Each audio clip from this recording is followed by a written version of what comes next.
You know why people do what they do? The people who go after their stuff, what makes it worth it?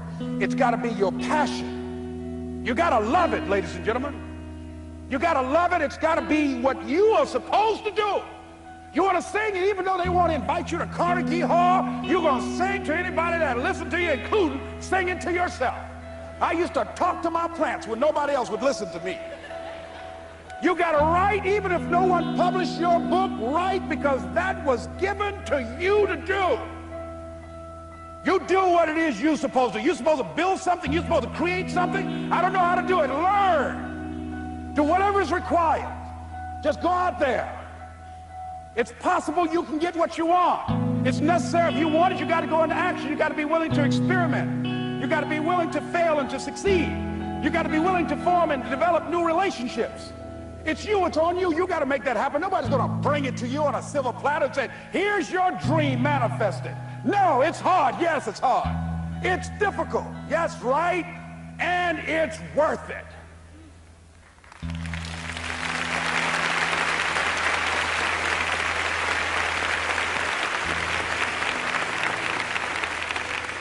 People ask, hey man, these kids, man, it's rough dealing with them. That's right. That's right. You think peer pressure happened overnight? We went through peer pressure.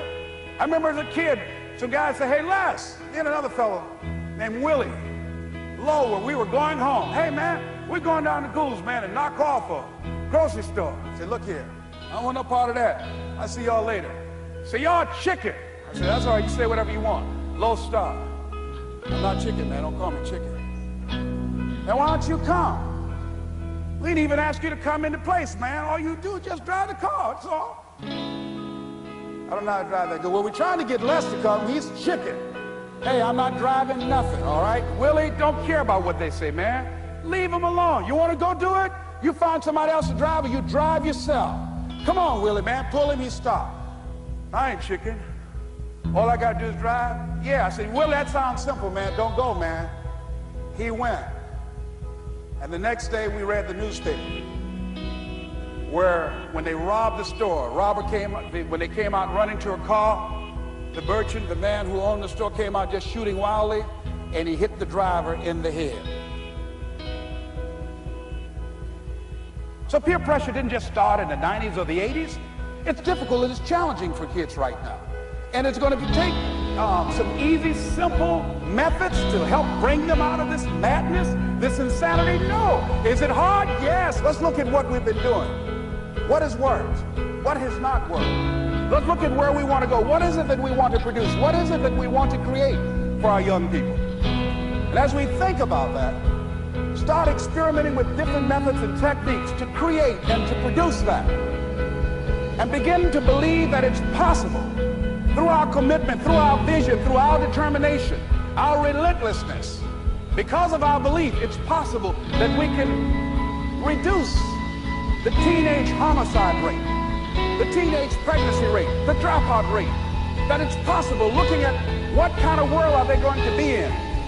As we look at the global economy, that as we begin to use our collective will and genius and resources, it's possible that we can create an educational system that not only will test their minds with information and facts and figures, but would teach them how to think and be creative. And what does it mean to be a human being and to value human life? And how do you make relationships work? How do you bounce back from adversity? It's possible that we can give them a curriculum that will give their lives a sense of purpose and direction and meaning, and teach them how to begin to know and operate on a higher level of being, where they become assets to our society rather than liabilities. What if we leave here with that kind of consciousness that it's possible, as opposed to saying we have to write this generation off, that it's possible that we were born for such a time as this and that, that maybe someone here has the idea or the method or some plan of action or an approach that can resolve many of the problems that we're facing with young people today. Whatever we have to do to save our children, it's worth it.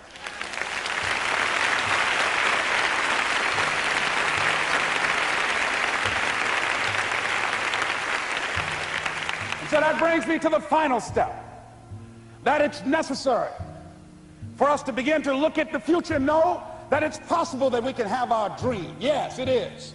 Other people have done it, then we can do it. We fail a lot of times. Well, a lot of other folks fail, and eventually they came back and they succeeded. So it's possible we can have what we want. And we know that we want to get it. It's necessary that we align ourselves with people that think like we do. It's necessary we get negative, do-nothing people out of our lives. It's necessary we never stop learning and growing and developing ourselves. It's necessary that we never give up. We know that it's you, it's me. It's being responsible for our stuff and deciding that we're going to keep on keeping on, that we're going to find a way to win or find a way to make it happen. And we know it's hard. It's not going to be a picnic. Yes, it's hard. It's hard. And we will do it hard. And once we do it hard and we go through it, we realize it was worth it. And once you discover it was worth it, it is done. It's done.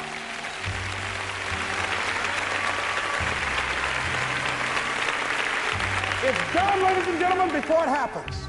Well, here's what I'm suggesting to you.